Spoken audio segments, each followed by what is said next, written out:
본문은 아하스 왕의 얘기입니다. 북이스라엘 왕들이 신앙적으로 실패한 길을 걸었다면 남유다의 왕들은 비교적 하나님께 순종하는 길을 걸었는데 오늘 이 아하스는 악한 왕으로 이제 기록되고 있죠. 몇 명 있습니다. 몇 명. 남유다 왕 중에 이제 악한 왕들이 몇 명 있습니다. 성경은 아하스에 대해 본문 2절에서부터 4절에 나오듯이 하나님께서 보시기에 정직히 행하지 않았고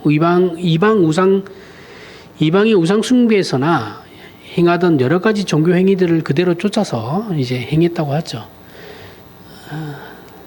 아수르에 가서 이제 아하스 왕이 아수르에 이제 방문했는데 거기서 보니까 제단이 너무 좋은 거예요. 그래서 그걸 이제 그려가지고 보내가지고 내가 다시 돌아가기 전까지 그 제단 완성해놔 이렇게 우리야 제사장에게 이렇게 하죠. 이방 제사장이 이 제단이잖아요, 그죠? 성전이 아니고 뭐 그런 짓도 했다는 겁니다. 여기 산당이 나오죠. 여기 산당은 원래는 하나님께 제사하던 곳이 맞습니다. 하나님께 제사하던 곳이 맞는데 이 산당이라는 건 이제 성전이 있고 성전이 있는데 이제 성전은 예루살렘에만 있잖아요. 그러니까 이제 곳곳에서 올 때마다 머니까 곳곳에 이제 산당을 지어놓고 이제 레위 지파 제사장들이 각 지파에 파견되어 있습니다. 파견되어 있는 그 레위 지파 제사장들을 통해서 이제 산당에서 제사를 지내는 경우가 있었죠. 그러니까 예루살렘에는 1년에 한 3번 정도, 2번인가 3번 정도 와야 되는 거고 나머지는 그 산당에서 다 제사를 드렸어요. 그런데 이제 그 문제는 이제 처음에는 그게 하나님께 제사를 드리는 장소가 이제 산당이었는데 이게 이제 우상숭배가 만연하면서부터 이제 그게 본질이 변하게 되는 거죠. 그런 겁니다. 이런 일들로 말미암아 이제 아람과 이런 일들을 행하니까 아하스가 이제 아람하고 이제 북이스라엘이 연합해가지고 이제 남유다를 쳐들어오게 되죠. 쳐들어오게 되는데 물론 이들이 이제 남유다와의 전투에서 이기지는 못합니다. 지는데 아람은 이제 뭐 전투에서는 졌지만 전쟁에서는 이겨요. 전투는 이제 전쟁을 위해 전쟁이 일으키고 이제 본격적으로 이제 치고받고 싸우는 걸 이제 전투라 그러고 전쟁은 이 모든 걸 얘기하는 겁니다. 전투가 끝나고 난 다음에 정치 행해지는 것까지가 이제 전쟁은 그래서 이 바운더리가 되게 넓고 전투는 이제 직접적으로 싸우는 그게 전투이라고 그러죠. 그 전쟁에서는 집니다. 왜냐하면 이제 아람은 자신들의 목적을 이루거든요. 어쨌든 간에 목적을 이뤄요. 목적보다 더 큰 일을 이루는데, 이제 옛날에 자기들 유다가 뺏었던 땅을 이제 회복하게 되죠. 회복하고, 그 큰 성과를 얻게 됩니다. 반대로 이제 남유다는 전투에서는 이겼죠. 그런데 이제 오히려 큰 곤욕을 치르게 됩니다. 이 전쟁에서 진 건데, 이들은 성전과 왕궁과 나라 국간의 은금을 싹 끌어다가 이제 아수르 왕에게 바쳐요. 아수르 왕에게 바쳐가지고 원군을 청합니다. 청해가지고 이 위기를 간신히 극복하게 되는 거죠. 그래서 이제 역대하 28장에 가면 이 사건에 대해 좀 더 이제 자세한 설명이 나옵니다. 역대하 28장 16에서부터 19절에 그때 아수르 왕에게 사람을 보내어 도와주기를 구하였으니 이는 에돔 사람들이 다시 와서 유다를 치고 그의 백성을 사로잡았음이며 블레셋 사람들도 유다의 평지와 남방 성읍들을 침노하여 베세메스와 아알량과 그데롯과 소구 및 그 주변 마을과 딥남이 그 주변 마을들과 김소 및 그 주변 마을들을 점령하고 거기에 살았으니 이는 이스라엘 왕 아하스가 유다에서 망령되이 행하여 여호와께 크게 범죄하였으므로 여호와께서 유다를 낮추심이라. 성경은 이 사건을 이제 아람과 북이스라엘이 연합해서 쳐들어온 걸 그저 자신들의 유익을 위해서가 아니고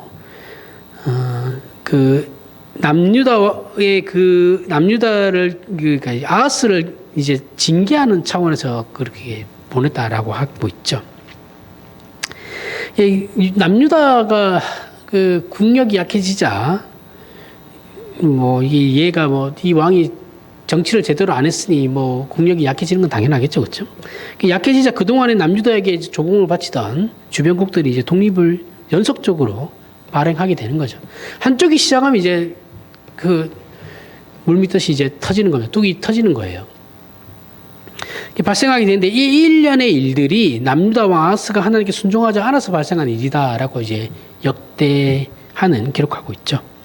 그리고 이제 20절 21절에 보면 아수르 왕 디글랏 빌레셀이 그에게 이르렀으나 돕지 아니하고 도리어 그를 공격하였더라. 아하스가 여호와의 전과 왕궁과 방백들의 집에서 재물을 가져다가 아수르 왕에게 주었으나 그에게 유익이 없었더라.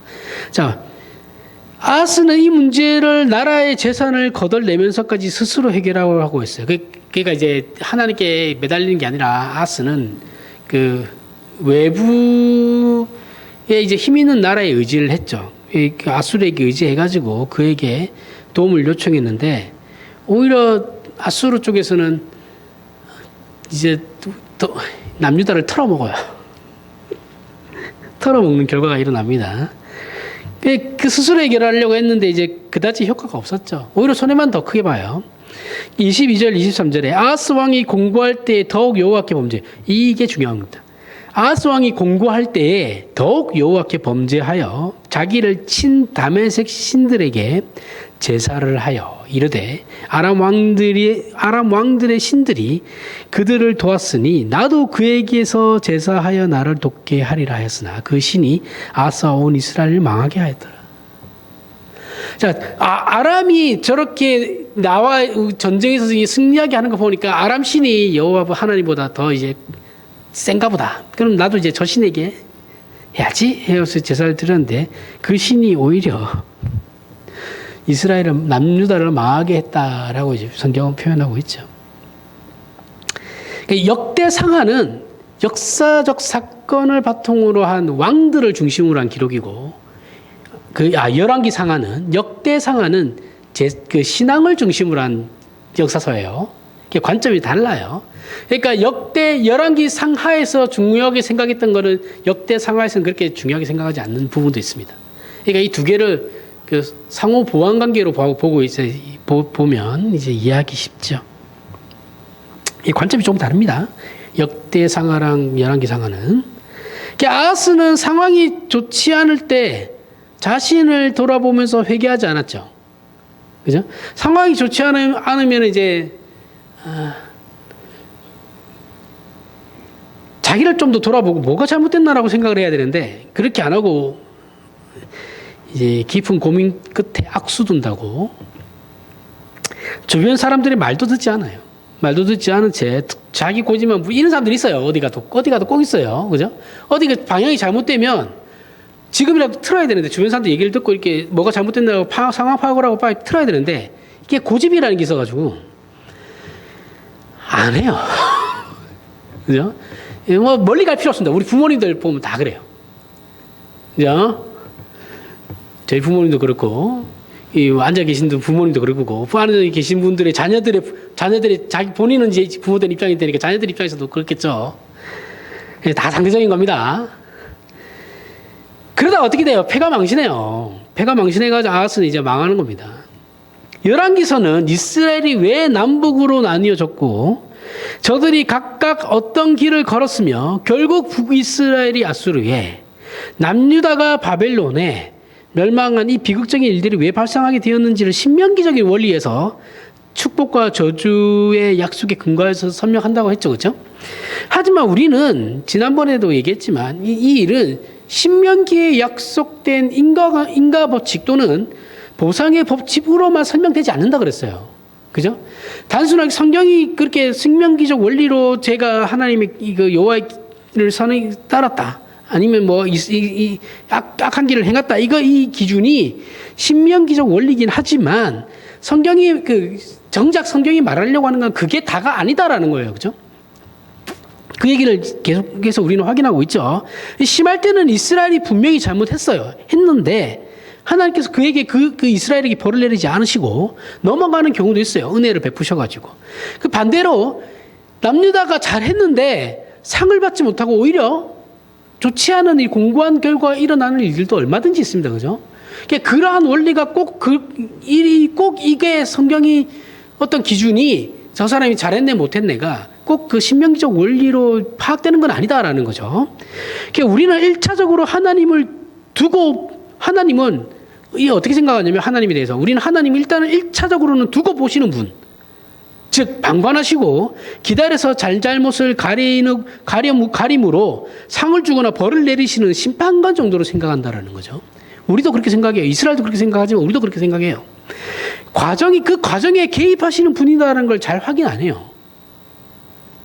그 모두 하나님은 우리가 행한 일의 결과만 두고 뭘 하시는 게 아니고 우리가 행하시는 그 모든 과정에도 다 관여하시는 분이거든요. 근데 우리는 과정은 생각 안 해요. 그렇죠? 결과만 좋으면 다 좋다라고 얘기하는 세상의 원리를 가지고 우리 신앙이 그대로 또 대입하죠. 그렇죠? 이런 경우는 너무 많습니다. 물론 하나님께서는 우리에게 이렇게 해라 저렇게 해라고 저렇게 하지 말라고 말씀하세요. 이렇게 하고 저렇게 하지 말라고 말씀하십니다. 그죠? 그 말씀만 하시고 기다리시는 게 아니죠. 근데 말씀하시고 그 말씀이 우리에게 결과로 주어지게 하기 위해서 그 과정에 개입하시는 거예요. 잘못하면 꾸짖고 잘하면 상 주며 더 나아가 잘못했을 때 용서하시고 잘했을 때 경계하시는 하나님이라는 사실을 확인했죠. 그런데 오늘은 아하스가 워낙에 잘못했고 이게 한두 번 잘못한 것이 아니라 잘못해서 벌 받을 때 아하스는 더더욱 잘못해요.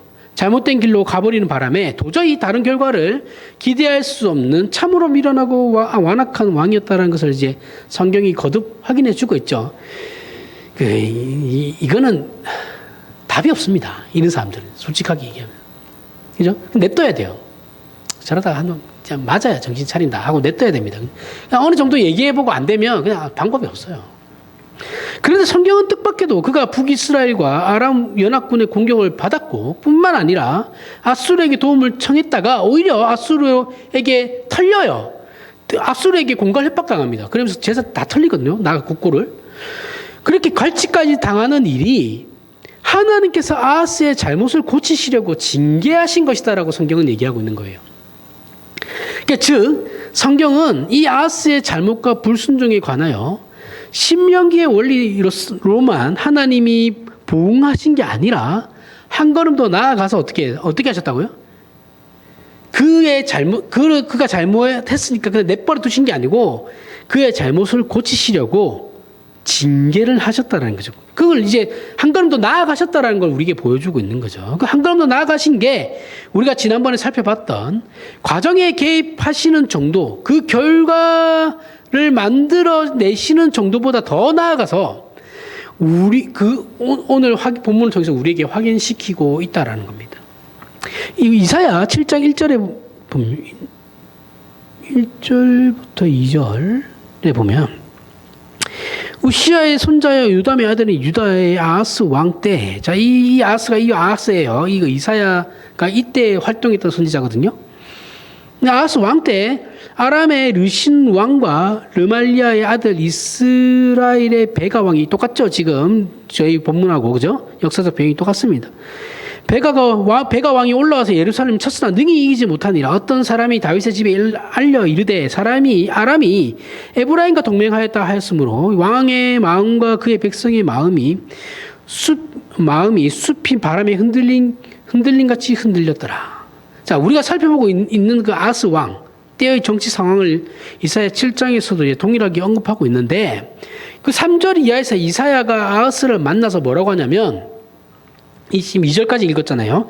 그 밑에 보면 이제 아하스가 이제 걱정이잖아요. 이제 능력은 없고 전쟁 연합군을 곳곳에서 이제 독립한다고 반란은 일어나고 저쪽 위쪽에서는 이제 아래쪽하고 합쳐가지고 위쪽에서는 연합군 만들어가지고 쳐들어 내려오고 그러니까 이제 불안한 거예요. 불안하니까 이사야가 오죠. 이사야가 와가지고 하나님이 이사야를 보냅니다. 참 하나님도 속이 좋아요. 그러면서 뭐라고 하시냐면 걱정하지 마라. 아람과 북이스라엘 연합군은 너를 이기지 못할 거다. 내가 저들을 퇴폐시키고 유다를 지킬 거다라고 약속을 주세요. 근데 얘가 이제 약속을 안 믿고 이제 아수르한테 가는 거거든요. 그러면서 이제 10절 이하를 보면 하나님께서는 아하스에게 당신님의 약속에 대한 징조를 아하스에게 구하라고 하십니다. 야, 내가 너한테 약속을 줄 건데 네가 그 약속의 징조를 나한테 구해. 그럼 내가 그 징조를까지 보여줄게.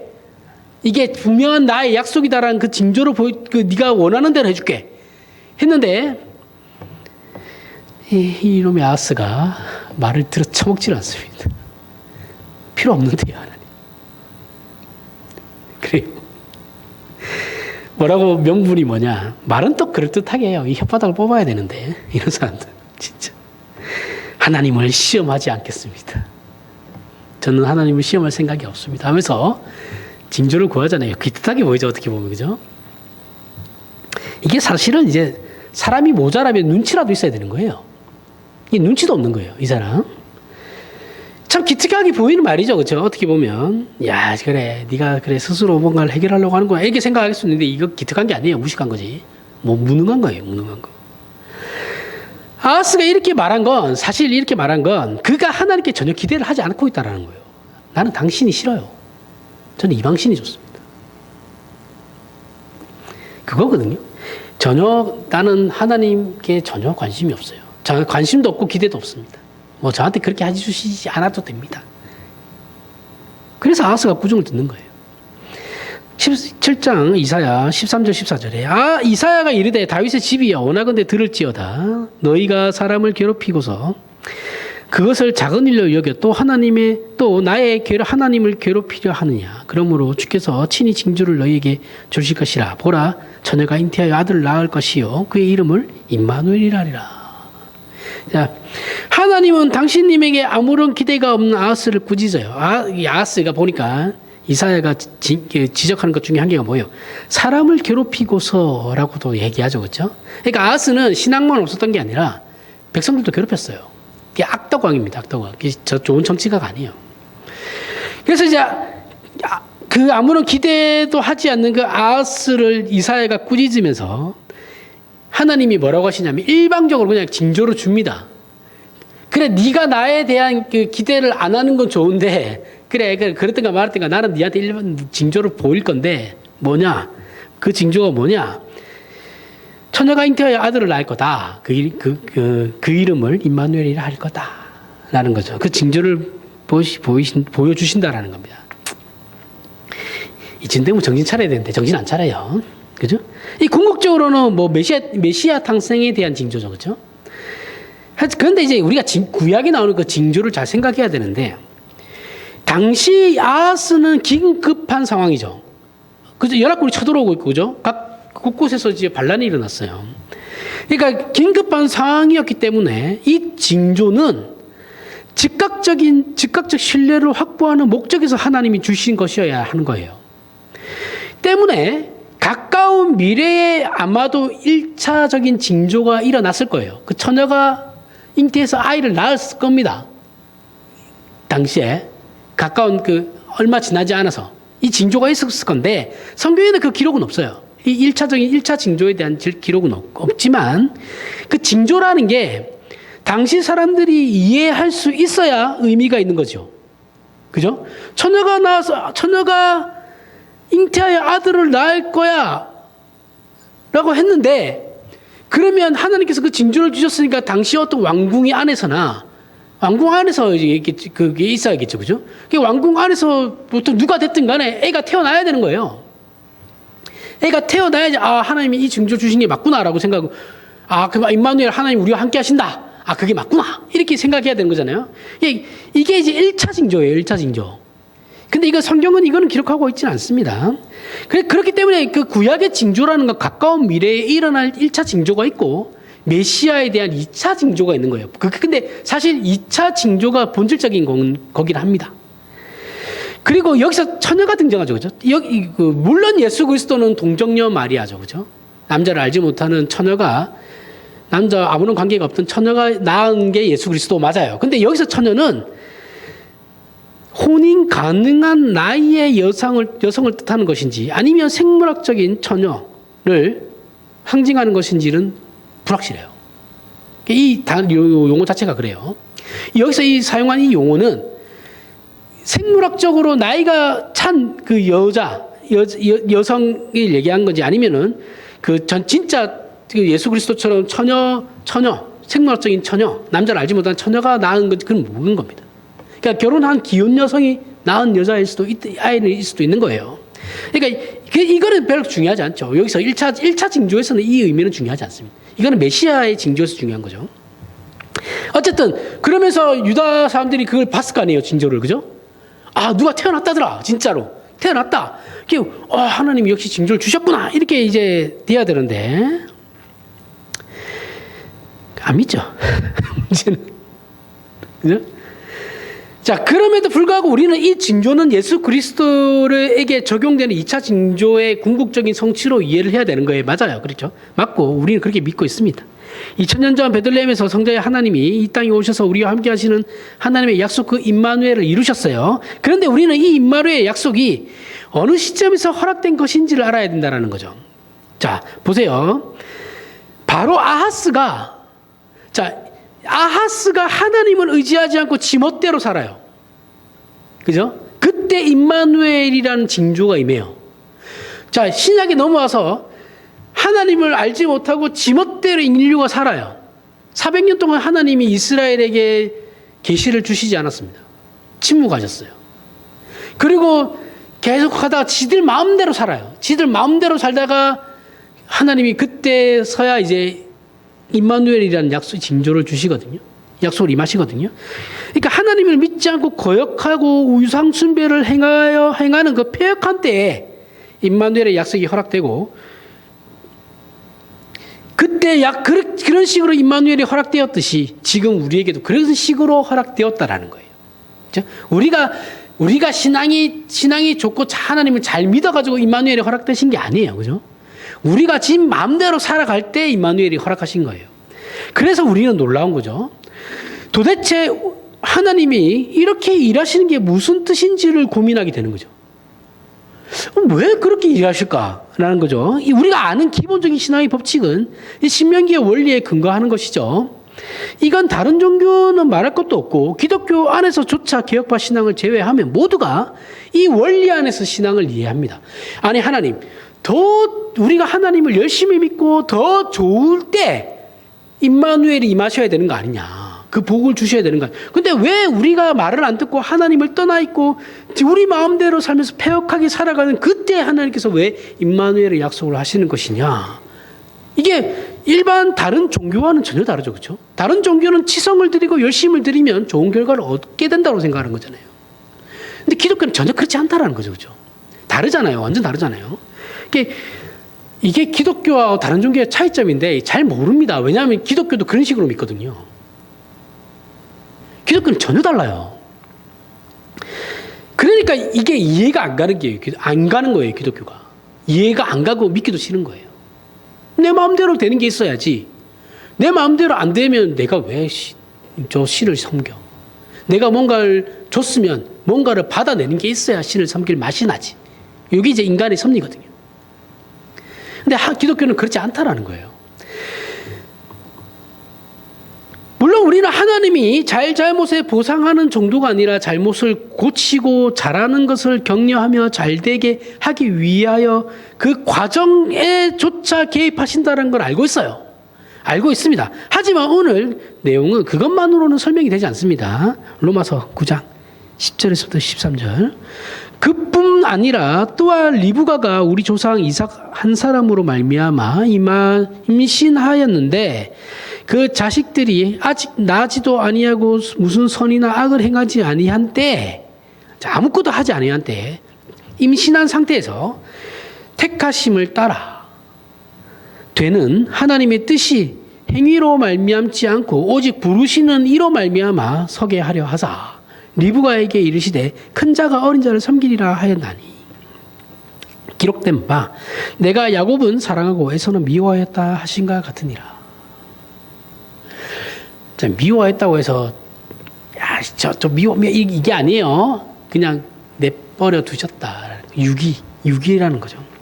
자, 바울은 하나님께서 당신님의 백성을 부르실 때 잘한 자들은 부르시고 잘못한 자들은 버리시더냐? 저들의 행위와 선택의 결과로 하나님의 백성이라는 신분이 주어지던 것이더냐? 라고 이 문제를 다루고 있죠. 이 문제에 대한 성경의 대답은 우리의 선택과 잘잘못 이전에 하나님의 예정과 부르심으로 하나님의 자녀 또는 백성이라는 신분이 주어진다라는 거예요. 내가 태어나기도 전에 이미 창세전에 하나님께서 우리를 선택하셨다라는 거예요. 거기에는 하나님 아무런 조건이 들어가지 않죠. 그렇죠? 선택받은 거예요. 그거는 왜 그러면 저는 선택하고 쟤는 선택 안 해요? 그런 거는 우리가 따질 입장이 아닙니다. 자기도 선택받아 구원받는 입장에서 뭘 그걸 따져요. 그냥 고맙다고 감사하고 생각해야지. 아니 그건 너무 불합리한 거 아닙니까? 그 불합리함을 왜 하나님께 따져요? 그럼 뭐 니도 취소시켜줄까? 이렇게 해버리면 어떻게 하시려고 그러는데. 그럼 그게 사람이 굉장히 자기들은 합리적으로 얘기한다고 생각하지만 그게 지 주제를 몰라요. 인간들은. 그죠? 주제를 모르는 거예요. 자기도 그냥 구원 받은 거예요. 아무 조건 없이. 그러면 그냥 감사하면 되는 겁니다. 근데 그걸 가지고 따지기 시작해. 신이 옳지 않다느니, 정당하다느니, 합리적이지 않다느니, 그런 개소리들을 하고 있어요. 그건 하나님의 주권이에요. 하나님 마음입니다. 하나님이 자기가 마음대로 만들어가지고 자기가 자기 뜻대로 하시겠다는데 거기에 대해서 피조물들이 뭐라 그래요. 뭐라 하기는. 그럼 너도 그럼 가지 말든가. 구원 받지 말든가. 아무 소리도 못 할 거잖아요. 그럼 그렇게 하면. 그럼 너 취소시켜줄 거야? 네 친구 따라갈래? 이러면, 아니, 그건 아니고요. 뭐 이렇게 할 거 아니에요.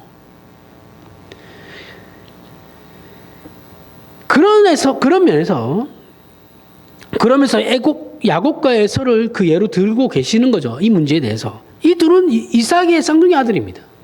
이 둘이 태어나기 전에 무슨 일을 행하기 전에 어떤 선택과 결정이 있기도 전에 이미 하나님은 야곱을 사랑하고 에서는 미워했답니다.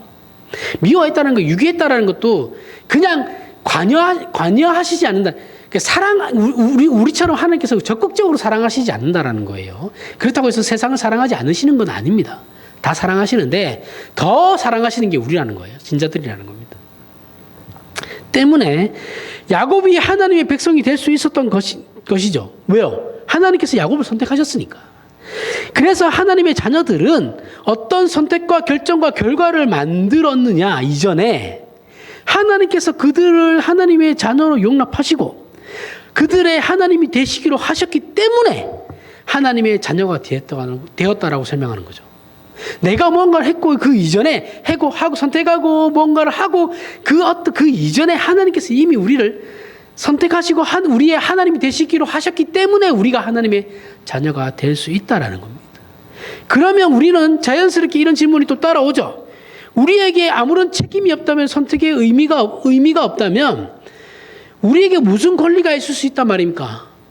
우리에게 그럼 아무런 권리도 없습니까? 그래서 바울이 또 로마서 9장 14절에서 또 동일한 질문을 우리에게 하죠. 그런즉 우리가 무슨 말을 할까? 하나님께 그럼 불의가 있냐? 그럴 수 없느니라.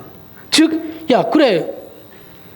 그러면 아무런 책임도 없고 하나님께서 하나님 뜻대로 하셨으니까 나에게는 아무런 책임도 없고 나는 아무런 권리도 없다면 그럼 어떻게 나는 어떤 존재고 뭘 하라는 겁니까? 이렇게 얘기했을 때 나는 뭘 할 수 있어요? 이렇게 했을 때 바울이 뭐라고 그러면 그래 그렇다고 그렇게 부름을 받았다고 해서 하나님이 그러면 불공평하신 분이냐? 너는 그렇게 생각하는 거냐? 하나님은 그러면 불의가 있다라고 생각하는 거냐? 네가 그렇게 부름을 받았다고 해서 그럴 수 없다라는 거잖아요. 그죠? 그렇지 않다라는 거잖아요. 근데 우리는 이거 뻔히 알면서도 맨날 하나님 나한테 어떻게 그럴 수 있으면 있다고 기도하잖아요. 그죠? 16절 모세에게 이르시되 내가 궁리를 여길 자를 궁리를 여기고 불쌍히 여길 자를 불쌍히 여기리라 하셨으니 그런즉 원하는 자로 말미암음도 아니요 다른 박질하는 자로 말미암음도 아니요 오직 궁리를 여기시는 하나님으로 말미암음이니라. 우리에게 책임이라는 것이 의미가 없다면 우리는 구원에 대한 책임은 없어요. 그죠? 신자로서 살아가는 삶의 책임이 있는 거지 구원에 대해서는 책임이 없습니다. 책임이 없다면 인간의 가치가 무엇인가?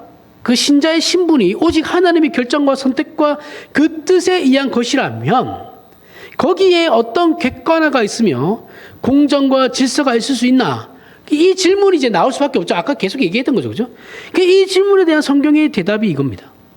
사실 우리는 적자는 이제 의아함으로 이 내용을 대면하고 있을 겁니다. 선뜻 이해도 안 되고 납득되지도 않아요. 그죠? 그래서 기독교가 믿기 힘든 거예요. 안 믿어지는 거예요. 전적으로 하나님 마음에 달렸다고 하니 막말로 그럼 엿장수 마음이네요 라고 생각할 수 있죠. 그죠? 맞아요. 엿장수 마음. 틀린 말은 아닙니다. 맞습니다. 엿장수 마음이에요.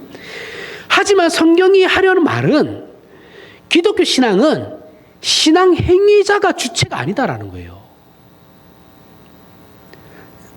제가 늘 얘기하잖아요. 우리가 따르는 개혁파 신학이라는 건 우리가 주체자가 아니에요. 하나님이 주체자예요. 우리가 성경을 보는 것도 뭐예요? 성경을 나한테 적용시키는 게 아니죠. 그렇죠?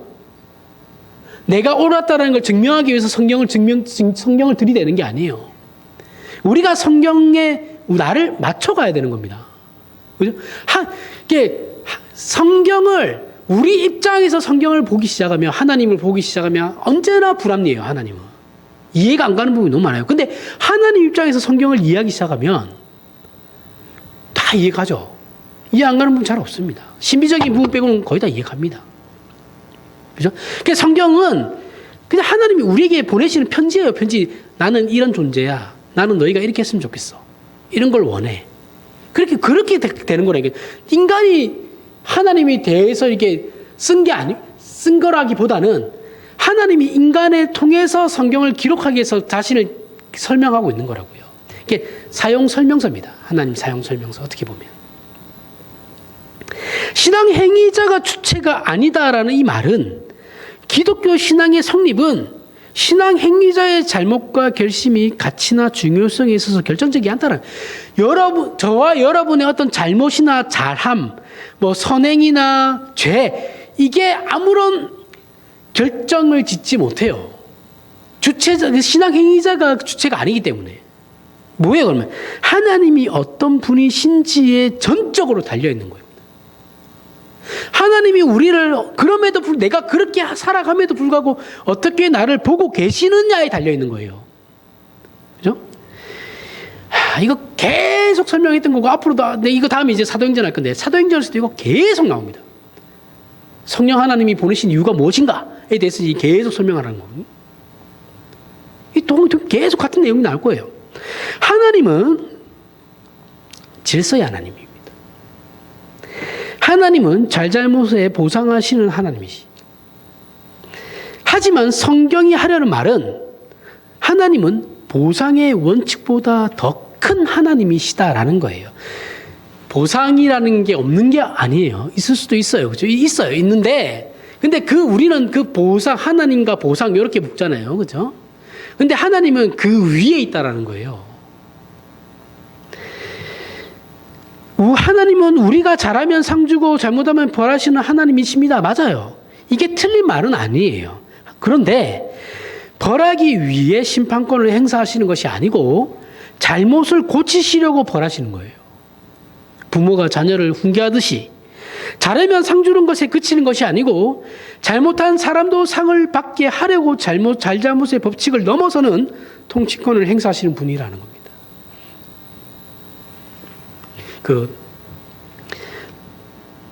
형제들, 저 어렸을 때 이제 형이랑 저랑 이렇게 제가 잘못을 해요. 보통 제가 잘못합니다. 저희 형은 그렇게 엄마, 아버지한테, 부모님들한테 그렇게 크게 혼난 적이 별로 없어요. 저희 형은. 제가 별났거든요. 제가 별나가지고 제가 잘못을 해요. 부모님 오실 때 이제 제가 꼭 사고를 치거든요. 그러면은 갔다 오면 어떻게, 저만 혼나는 게 아니에요. 그죠? 저 형도 같이 혼나요. 항상. 너는 뭐 했냐? 이렇게 되거든요. 너는 뭐 했냐? 동생 안 보고. 근데 형 입장에서는 억울한 거 압니다. 한다고 될 놈이 아니거든요. 이렇게 자기가 뭘 한다고 해서 내가 그 말을 들을 놈이 아니기 때문에. 자기 입장에서는 억울해요. 그죠? 그런 거다라는 거예요. 같이 혼나는 거예요. 같이 혼나는 거. 잘못을 넘어서는 거죠. 그죠? 잘잘못을 넘어서가지고 같이 훈계해가지고 잘 되게 하게끔 하는 겁니다. 그래서 16절에 로마서 9장 16절에 있는 바와 같이 그런즉 원하는 자로 말미암음도 아니요 다른 박질하는 자로 말미암음도 아니요. 자, 원하는 자로 내가 그렇게 요구한다고 하고 치성을 드리는 자로 말미암음도 아니고 열심을 다하는 것으로도 말미암음도 아니고 오직 긍휼히 여기시는 하나님으로 말미암아 이 신앙이 유지된다라는 거죠. 적용되고. 그러니까 이 내용을 이제 줄여서 우리는 뭐라고 할 수 있냐면 하나님은 진정한 자유로우신 분이다라고 얘기할 수 있는 겁니다. 하나님은 그 어떤 법칙에도 제한을 받지 않으시는 분이에요. 제한을 굳이 두셨다면 예수 그리스도라는 그 십자가에 제한을 두셨죠. 그 예수를 믿음으로 말미암아 구원을 받는다. 그죠? 잘못한 사람에게는 벌받게 줄 수 없는 잘못의 보상의 원칙에 매이지 않습니다. 우리처럼 잘한 사람에게 뭔가를 주고 못한 사람에게 징계를 하나님은 그런 제한의 굴레가 없으신 분이에요. 진짜 자유로우신 분이에요. 못해도 상 줄 수 있고 잘해도 벌 줄 수 있는 벌은 아니죠. 잘해도 훈계할 수 있는 그죠? 그런 진정한 자유를 가지신 분이다라는 거예요. 이게 우리가 믿는 하나님이거든요. 그래서 기독교 신앙에는 엄연히 그렇기 때문에 기적이 존재할 수 있는 거예요. 그죠? 잘못했음에도 불구하고 상을 받을 수 있다라는 우리 입장에서는 그건 기적이죠. 간혹 기독교를 너무 이성적으로만 생각하는 사람들이 있어가지고 기적을 믿지 않는 사람도 있어요. 그러니까 이게 참 물론 기적이 다는 아니에요. 우리는 신비주의자들처럼 늘 기적을 바라는 건 아니거든요. 하지만 누군가가 그러한 경험을 할 수는 있죠.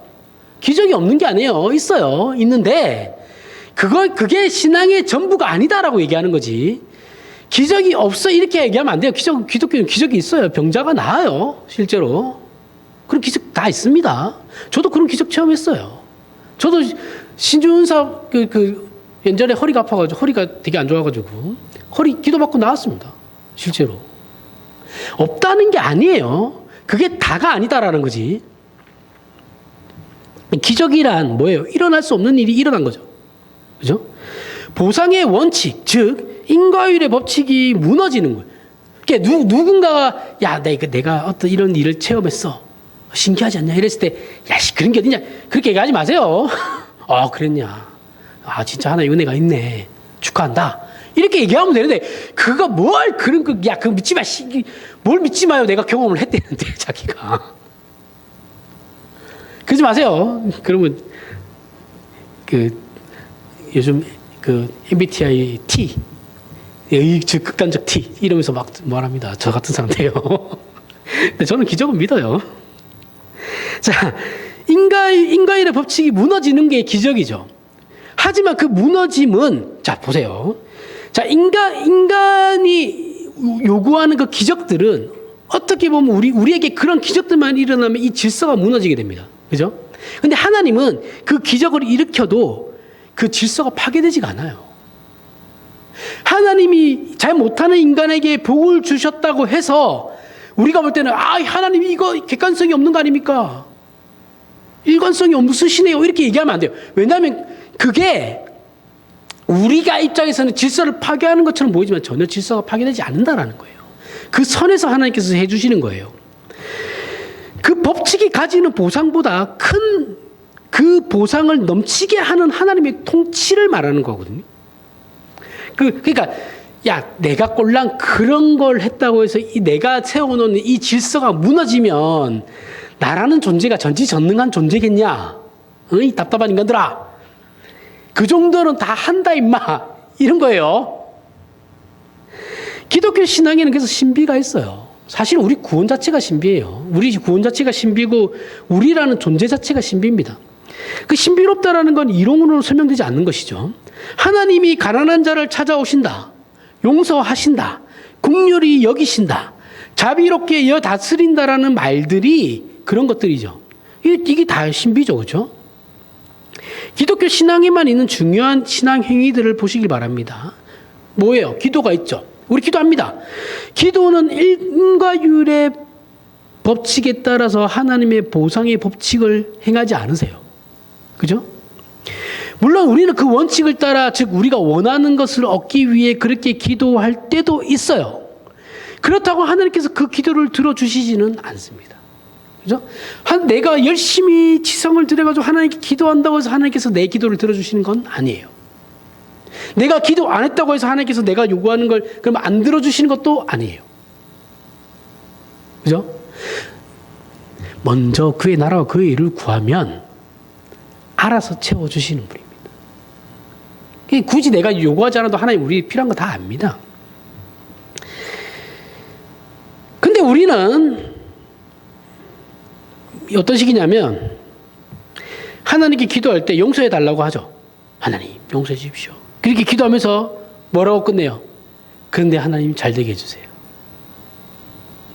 내가 자기가 잘못해가지고 하나님 앞에 나와가지고 기도하는데 하나님 잘못했습니다. 이렇게 하면 되는데 꼭 끝날 때 하나님 그래도 은혜를 베풀어서 복을 허락하여 주십시오. 이 뭐 어떤 논리냐면 우리가 친구한테 1억을 빌렸는데 그 1억 갚을 생각은 안 하고 야 1억만 더 땡겨줘봐. 요거잖아요. 친구가 야 1억 너 1억 갚아야 돼. 기한이 지났어요. 아 그래 미안하다. 미안한데 1억만 더 땡겨줘봐. 미친놈이지 이게 친구예요. 그런 거라는 거예요. 이게 우리가 하고 있는 일들이라고요. 이게 통하냐고요? 안 통하죠. 우리가 하나님께 부리는 억지, 그 억지를 우리가 이 기도를 통해서 하고 있다라는 겁니다. 이게 하나님께, 근데 문제는, 안 통할 것 같은데 하나님은 이걸 들어주세요, 또. 그러니까 우리가 헷갈리는 겁니다. 그죠? 저런 기도는 안 들어주셔야 되는데, 간혹 가다가 또 들어주세요. 그럼 또 그 사람들은 뭐예요? 거봐! 내가 열심히 하니까 됐잖아. 여기에 또 자기가 열심히 했다는 게 꼭 들어가야 됩니다. 내가 잘해서. 하나님이 긍휼을 베푸셨다고 생각 안 해요.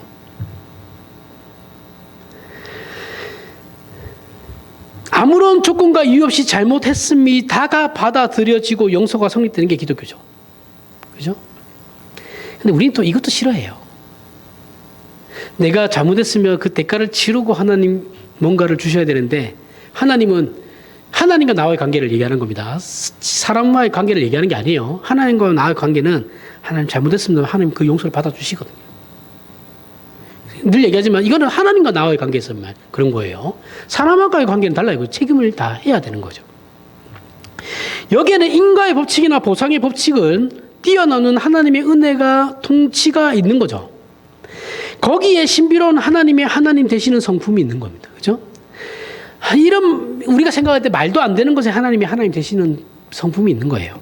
원하는 이로도 아니고 다른 박질하는 이로도 아닌 오직 하나님의 뜻 하나만으로 인과 법칙을 넘어서 벗어나는 하나님의 충만하신 기적과 신비의 은혜와 긍휼과 자비가 결과되는 겁니다.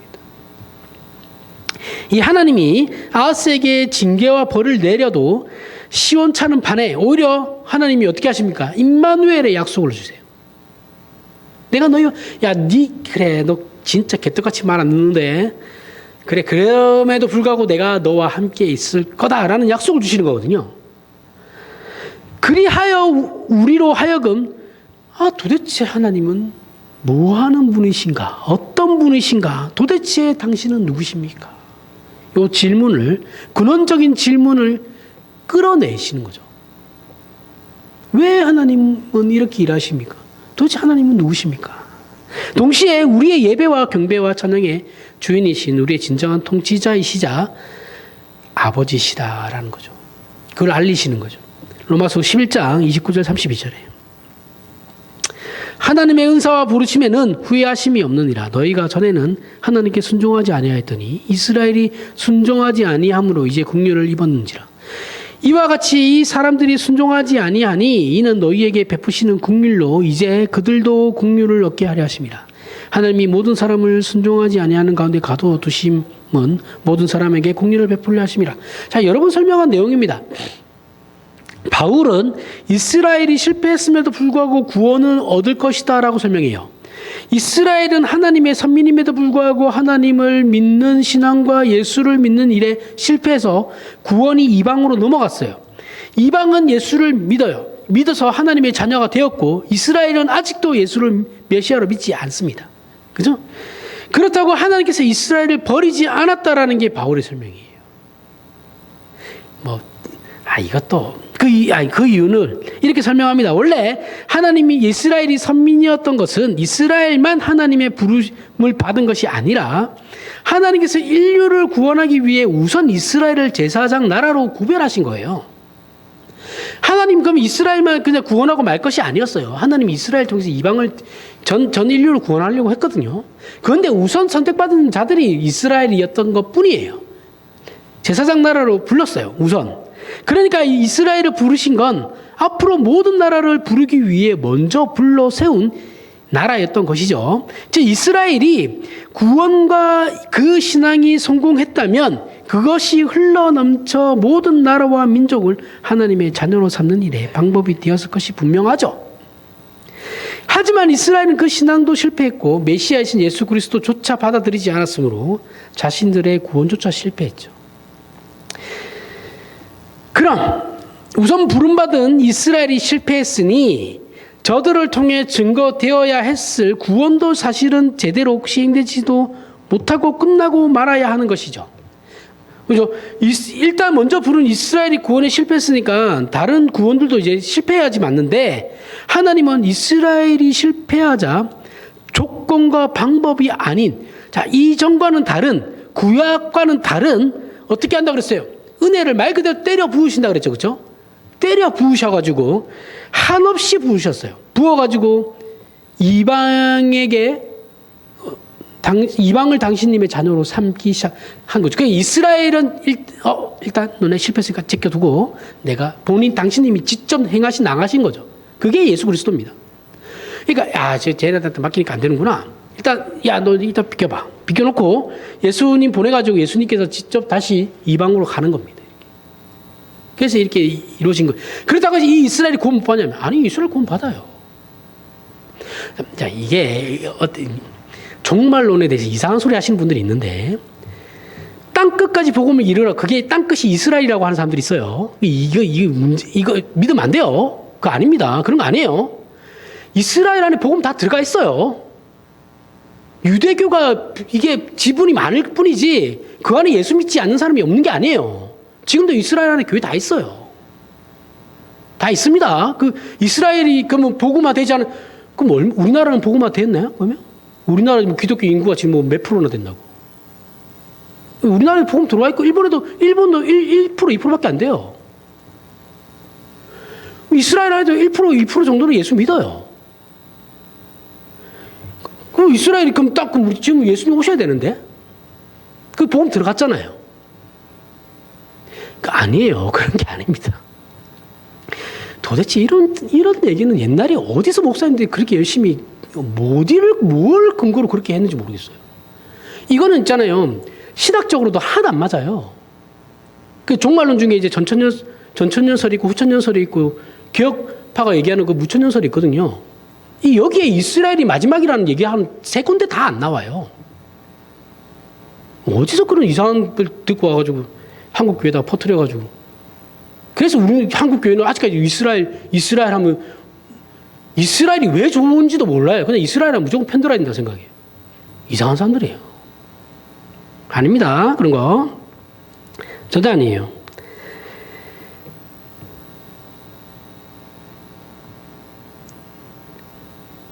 어디까지인지 까먹었는데. 이런 일들이 가능하다면, 이스라엘이 실패해가지고 하나님이 예수 그리스도를 보내가지고 직접적으로 이방에다가 이제 복음을 이제 이방을 자신의 자녀들을 삼으려고 이제 그렇게 은혜를 때려 부었다고 했어요. 이게 이런 일이 가능하다면 실패한 이스라엘에게도 구원이 적용되는 건 당연하죠. 그죠? 이스라엘이라고 제외되지 않습니다. 이렇게 이스라엘이 구원을 받을 수밖에 없는 이유와 우리가 인과 법칙에 묶여 있는 건 우리가 성공한 인생을 살아 구원을 만들어내라는 것이 아니죠. 우리로. 내가 성공해서 그 성공한 인생을 살아가지고 내 구원을 만들어내라는 게 아니죠. 그렇죠? 그런 게 아니에요. 우리의 실패와 성공을 뛰어넘으신다니까요. 이스라엘은 실패했음에도 불구하고 구원받아요. 구원받을 자들은.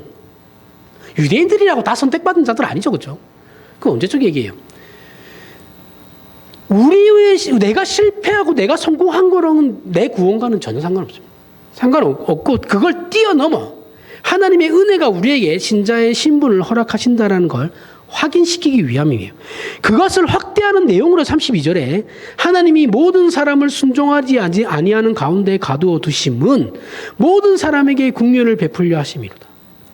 를 말하는 것임을 기억하시길 바랍니다. 자, 우리의 그 신앙 현실을 돌아보십시오. 우리 신앙은 성공적입니까? 여러분들 신앙은 성공적이에요. 저는 그렇게 성공적이지는 않습니다. 스스로 그렇다고 생각한다면 잘하신 거예요. 잘하신 건데 계속해서 그렇게 전력하시기를 목사된 자로서 진심으로 바랍니다. 그럼 혹 실패하고 계십니까? 괜찮아요. 괜찮아요. 낙심하거나 좌절하지 마시길 바랍니다. 하나님 앞에 나와 은혜를 구하시면 돼요. 제가 앞에서도 얘기했죠. 하나님과의 나와의 관계는 우리가 잘못했다고 시인하면 해결되는 거예요. 어려운 일이 아닙니다. 자존심은 하나님께 세우는 게 아니에요. 그 세워봐야 내 손해입니다. 인과율의 법칙보다 훨씬 큰 하나님의 은혜의 법칙을 구하시면 돼요. 문제될 게 하나도 없습니다. 단지 우리의 실패를 혼돈과 게으름과 무책임함으로 끌고 가는 명분으로 그렇다고 해서 내가 게으른고 내가 무책임한 걸 이 명분을 들이대가지고 합리화하시면 안 돼요. 그건 안 되고 하나님의 은혜를 구하는 궁극적인 승리로 우리의 실패를 생각하고 사용해야 된다는 거죠. 내 실패에도 불구하고 하나님은 나에게 승리를 허락하실 거다라는 것을 믿으셔야 된다는 거예요. 우리는 인과 법칙에서 보상의 원리에 대해 성경적으로 잘 알게 되었지만 그럼에도 분명히 자주 실패할 겁니다. 분명히 실패해 우리는 성공하지 않아요. 무조건 실패하게 됐습니다. 그러나 은혜의 법칙 아래에서 우리에게 절망은 없죠. 그죠? 바울이 선언하고 있지 않습니까? 이것이 오늘 아하스의 생애 속에서 찾아오신 하나님으로 말미암아 모든 신자에게 허락된 하나님의 한량없는 은혜의 약속입니다. 아하스가 이뻐서 했겠어요? 다윗과의 약속 때문에 그런 거잖아요. 그죠? 하나님이 다윗과의 약속 때문에 저 믿고 저 때려 죽여도 시원찮을 놈인데 임마누엘을 약속하시는 거잖아요. 하나님은 무한히 자유로우신 분입니다. 우리가 제한시킬 수 없어요. 인과 법칙에 묶이지 않으십니다. 하나님에게 원인과 결과의 법칙을 따지는 것 자체가 문제예요. 아니 초월적인 존재에게 원인과 결과를 따져서 뭐 어쩌자라는 건지 모르겠네. 우리의 실패에 하나님은 속수무책이지 않습니다. 우리의 모든 실패와 모든 잘못에도 불구하고 우리에게 다시 승리와 영광을 안겨주실 우리의 아버지 되시는 분이 하나님이세요. 그러기 위해 당신님이 아들을 보내어 그 약속에 당신님을 스스로 묶으신 거예요. 제한이 없지만 우리를 위해서 그렇게 스스로 당신님을 묶으셨다고요. 이 자유로우신 하나님이 징조를 베풀어 예수 그리스도 안에 내가 너희를 나의 은혜를 근거로 자녀 삼기로 했다라는 약속에 스스로 당신님을 묶으셨다고요. 이것이 임마누엘의 약속인 겁니다. 그러므로 우리에게 절망이 있을 수 없다라는 거죠. 기독교 신앙의 이 위대한 원리 진리를 이해하지 못하면 우리는 늘 전전긍긍하면서 살게 돼요. 우리는 늘 자책과 죄 씻음이라는 두 자리를 계속해서 왕복하면서 이제 시간 다 소비하게 됩니다. 자책, 회개, 자책, 회개. 여기에서 발전이 없어요, 우리는. 하지만 기독교 신앙은 그런 게 아니죠, 그렇죠? 우리 식으로 이해하자면 예수 그리스도로 말미암아 하나님이 뻔뻔해지는 거예요. 그러나 하나님은 그 그것을 뻔뻔하게 여기지 않으신다고 합니다. 자, 여러분들 지금 예배에 나왔잖아요. 그죠? 이 예배에 나올 수 없는 존재들이에요. 우리는. 근데 우리가 예배에 나올 수 있는 이유가 뭐예요? 예수 그리스도 때문이잖아요. 내가 살아온 거, 한 주간을 살아온 거 생각하면 예배에 나올 수 없죠? 근데 우리는 세상 사람들이 볼 때는 야, 저거는 얼굴에 철판 깔아나 이렇게 생각할 만큼의 그 뻔뻔함으로 예배당에 나오잖아요. 나와가지고 예배하잖아요. 그러면서 세상 사람들이 볼 때 야, 저 가증한 것 이렇게 생각하겠죠. 그죠? 몰라서 그런 거예요. 그 뻔뻔함이 통해요. 왜요? 예수 그리스도 때문에. 예수 그리스도 때문에 나올 수 있는 거예요. 근데 세상 사람들은 모르잖아요. 그래서 우리가 기도하는 것도 마찬가지죠. 그렇죠? 우리가 하나님께 뻔뻔하게 나아갈 수 있어요. 왜요? 예수 그리스도 때문에. 근데 아이고 나 같은 게 뭐 어떻게 내가 이렇게 잘못을 했는데 어떻게 하나님께 기도할 수 있어? 그런 소리 하지 마세요. 오히려 뻔뻔해지셔야 됩니다. 그런 부분에 있어서는 하나님께 나가는 데 있어서는 무조건 뻔뻔해야 돼요. 내 조금의 그 양심이, 내 신앙 양심이 허락하지, 개소리 하지 마세요. 그냥 나가시면 됩니다. 뻘소리 하지 말고. 아이고, 교회를 못 나가겠는데 내가 이렇게 일을 죄를 크게 지어 이상한 소리 하지 마시고 나오시면 돼요. 그냥. 그래서 마지막에 이런 말을 하는 겁니다. 9장 33절 35절. 깊도다 하나님의 지혜와 지식이 풍요하며 그의 판단은 헤아리지 못할 것이며 그의 길은 찾지 못할 것이로다. 누가 주의 마음을 아느냐? 누가 그의 모사가 되었느냐? 누가 주께 먼저 드려서 갚음을 받겠느냐? 세상에 어느 누가 하나님께 조건을 제시해서 결과를 강요할 수 있겠습니까? 그럴 수 없다라는 거죠. 하나님은 은혜의 하나님이시다라는 겁니다.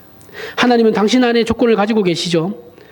은혜를 베풀기로 하셨고 자비를 베풀기로 하셨으며 사랑하시기로 하셨고 복주시기로 작정하신 하나님의 기뻐하심을 근거로 우리를 자녀로 부르셨고 아버지로서 당신님을 우리와 함께 약속에 묶으신 겁니다. 36절 이는 만물이 주에게서 나오고 주로 말미암고 주에게로 돌아감이라 그에게 영광이 세세 있을지어다. 아멘. 칼빈이 종교개혁할 때 이 말씀을 가지고 종교개혁을 했습니다. 하나님은 이런 하나님이시다라는 거예요. 만물이 주에게서 나오고 주로 말미암고 주에게로 돌아간다. 하나님의 절대 주권이에요. 이 하나님만이 주인이시다라는 거예요. 그 어떤 법칙도 이 하나님의 하나님 되심을 방해할 수 없다라는 거예요. 이 하나님의 통치를 제한할 수 없다라는 말씀입니다. 우리의 존재와 생애와 우리가 아는 하나님과 믿게 된 약속들과 그에 앞서 받은 사랑을 대신하거나 약화하거나 방해하거나 취소시킬 것은 세상에 없어요. 왜요? 만물이 주에게서 나오고 주로 말미암고 주에게로 돌아가기 때문이에요. 그러니 이제 대담함을 가지시길 바랍니다. 믿음을 가지셔야 됩니다. 그리고 믿음 안에서 승리하시길 바랍니다. 저와 여러분의 인생은 하나님의 자녀라는 이름으로 보호받을 것입니다. 기도하겠습니다. 하나님 아버지 은혜를 감사합니다. 하나님은 우리의 아버지시고 우리에게 복 주시는 분이시며 사랑하시는 분이고 우리를 위하여 온 천하와 역사를 동원하시며 그 아들을 아끼지 아니하시는 우리의 아버지십니다. 그러니 우리의 신자된 삶과 그 자녀된 신분을 방해할 것이 없는 줄 아는 믿음으로 이후로는 하나님의 사람으로 사는 인생을 참으로 하나님의 자녀답게 은혜를 구하고 충성하며 순종하고 믿음을 지키기로 약속하오니 하나님 함께하여 주시옵소서. 예수님 이름으로 기도합니다. 아멘.